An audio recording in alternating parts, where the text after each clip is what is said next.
Hello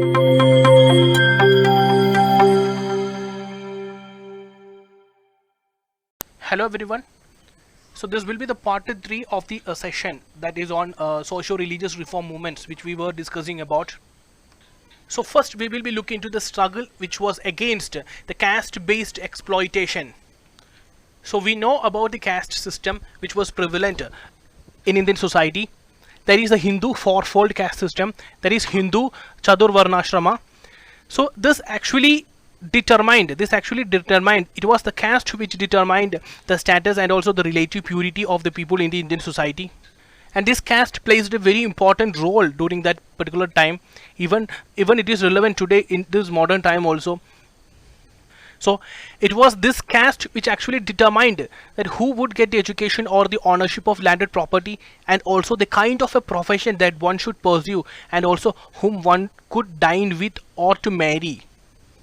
So all of these, it was decided by the caste only. So caste actually decided all these. The caste actually decided a person's social loyalties, how a person should be related with the society, what a person should profess, what is the job that he has to do, whom he has to marry. Everything was decided by the caste only. So a person's social loyalties was much decided even before his birth because of this caste system.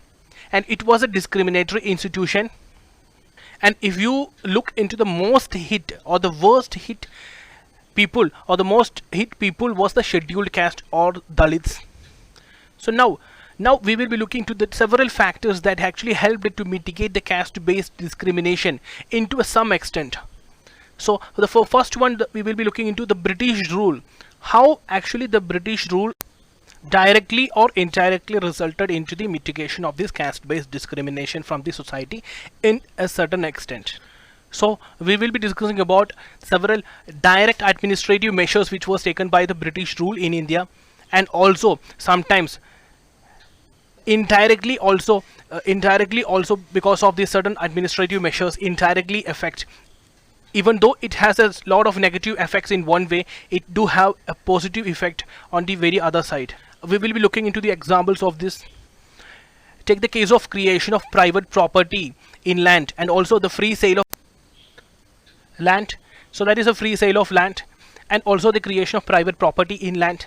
So these interventions, these administrative measures which were taken by the British rule in India actually upsetted or made certain changes in the very caste equations. And we see once the village autocracy or the village autarky, it got crumbled or it got distracted. Okay, what happened? The very close interlink which existed between the caste and vocations, now it can't survive. It can't survive. And also we see that is with the growing urbanization, or with the growth of urbanization, and also the modern means of transport, that we have seen the mobility of populations. So all these actually diluted the very caste equations, or it was very helpful, that is regarding for mitigating the caste-based discrimination which was prevalent in the society. And also we can find that the British actually, they introduced a concept of equality before law. That is, uniformly they were applying the system of law. See, it was a very serious blow to the social and the legal inequalities which existed. And we know about the caste panchayat, or the judicial functions which were handled by this caste panchayat. With modern law systems, these role of these judicial functions of these caste panchayat were taken away. And now see, several administrative services, several administrative posts, they were open to all caste. And see, new education system, you see, these new education systems, they were on the lines, on secular lines. They were totally on the secular lines. So far we have discussed about the role or the effect of the British administrative measures, whether how it directly or indirectly affected or it altered the very caste equations that which existed, which were prevalent in the society. Now we will be looking into the very role of socio reform movements, that is to undermine the caste based exploitation. And we found that is by the mid 19th century onwards, there were several organizations and also groups which were working, like Brahmo Samaj, Prarthana Samaj, and Arya Samaj, Ramakrishna Mission, the Theosophist, the Social Conference. They actually worked for the spreading of education among the untouchables. which actually removed a lot of restrictions from the society. So please don't worry regarding this, because we were just mentioning these organizations only. In the very next chapter we will be discussing about these organizations very deeply. Okay, and even though many of these groups and organizations, they actually defended this fourfold system or the Chaturvarna system, they actually defended this Chaturvarna system, but all of them, majority of them, they criticized untouchability. So we found that these social reformers, they actually attacked the rigid hereditary basis of caste distinction. So they were against defining a person's virtue by being born in a particular caste, that is even by the hereditary basis. Okay, and these social reformers, they seriously attacked the very undemocratic authoritarian caste institutions. Okay. Okay, now we will be looking into the role of national movement. The national movement took inspiration from the principles of liberty and equality, that is against the forces which tended to divide the society.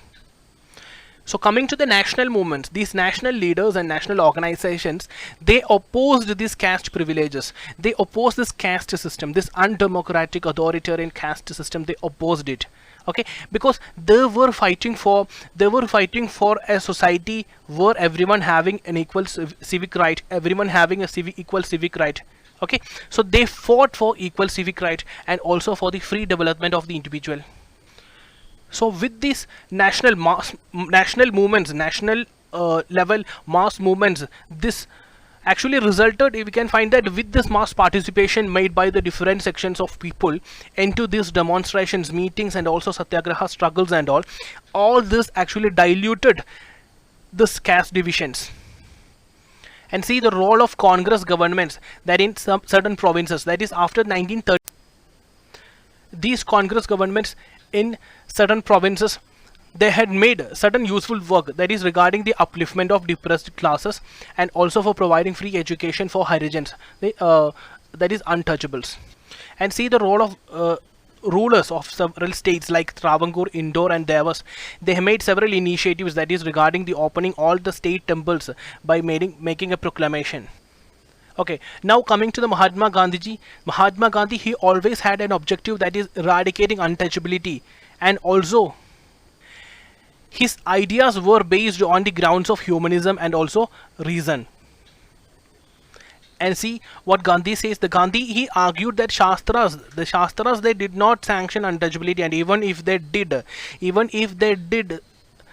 they should be ignored, since the truth cannot be confined within the covers of a book.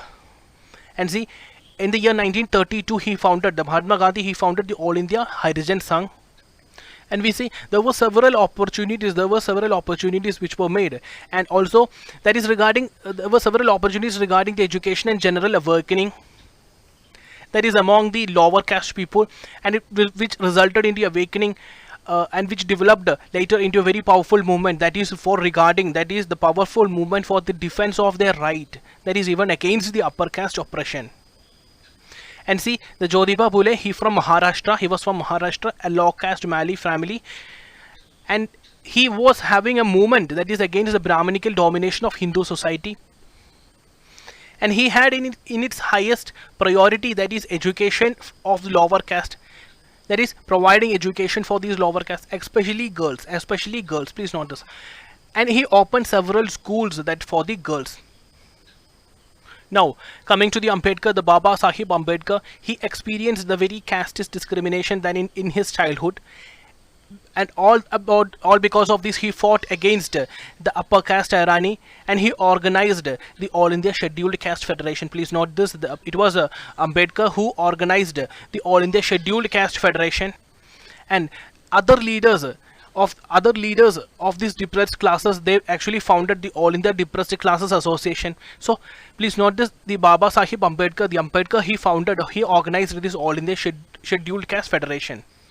And you know that Ambedkar, he condemned the hierarchical and insular caste system, and he advocated that if you want a real progress of a nation, then a complete annihilation of this institution of caste system is needed. and his struggle for these depressed classes that he made, he successful in making a provision that is regarding a special representation for these depressed classes in the Government of India Act of 1935. And see, the Maharaja of Kolhapur, he encouraged this non-Brahmin movement, that is, he helped for its spread to the southern states, that in the first decade of the 20th century. And we see that it was joined by the Khammas, Reddis, Vellalas. The Vellalas, they were the powerful intermediate caste, and also Muslims. They joined this movement. And we see that in 1920s, that in the South India, the non-Brahmins, they organized a self-respect movement which was led by the E.V. Ramaswamy Naik. So please note this. These all are the important facts that is necessary for your preliminary examination. And please note this, in South India there were numerous other movements which they were demanding the entry of lower caste into the temples. And see, Sri Narayana Guru from Kerala, he had a lifelong struggle against this upper caste domination, and he had his slogan, that is one religion, one caste, one God for mankind.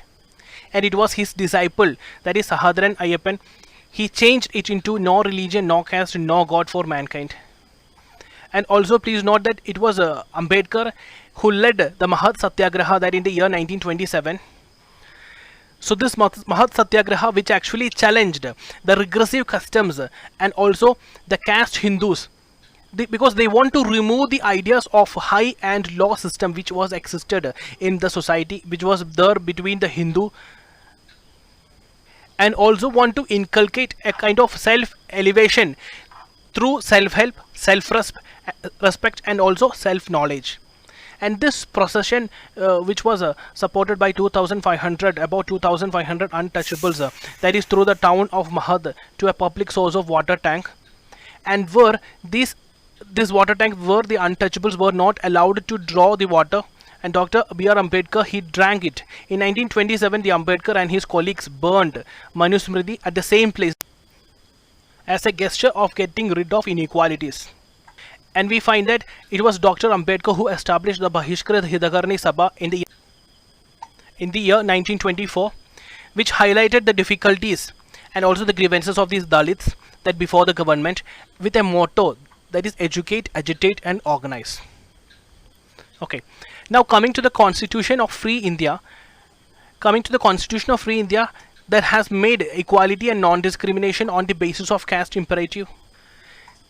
Even though we have discussed about several administrative measures which were taken during the British rule in India, considering that it was a foreign government, that there were several limitations, that they could not afford a condition that is inviting a hostile reaction, that is inviting a hostile situation, that is against moving something against the orthodox sections. So that we can say that the struggle that was against this caste discriminations, which was not fully successful, that is during the British rule. And ultimately there were no proper social uplift which was possible, even that is without economic and political upliftment. So we found that there were economic degradation was this was a condition that during the British rule, and we also know about the political conditions also which was existed during that time. So without this economic and political upliftment, there is no chance of social upliftment, that it is not possible. So these targets, these dreams, it was realized only under the Government of Free India. We see the Government of Free India, there is a free Indian constitution. The constitution under the Free India, it actually abolishes the untouchability and also made the endorsement of any of disability that is arising out of this untouchability as unlawful. So this constitution actually forbids any kind of restrictions that made regarding access to wells, tanks, bathing guts, hotels, cinemas, clubs, etc. And also we see the directive principles of state policy in the Indian constitution, that the state shall strive to promote the welfare of the people by securing and protecting as effectively as it may a social order in which justice, social, economic and political shall inform all the institutions of the national life. So these areas we will be dealing separately in the our polity sessions. So please try to connect the whatever the things that you have read regarding this with the topics whenever we update later. There is a free Indian constitution. The constitution under the free India, it actually abolishes the untouchability and also made the endorsement of any of disability that is arising out of this untouchability as unlawful. So this constitution actually forbids any kind of restrictions that made regarding access to wells, tanks, bathing goods, hotels, cinemas, clubs, etc.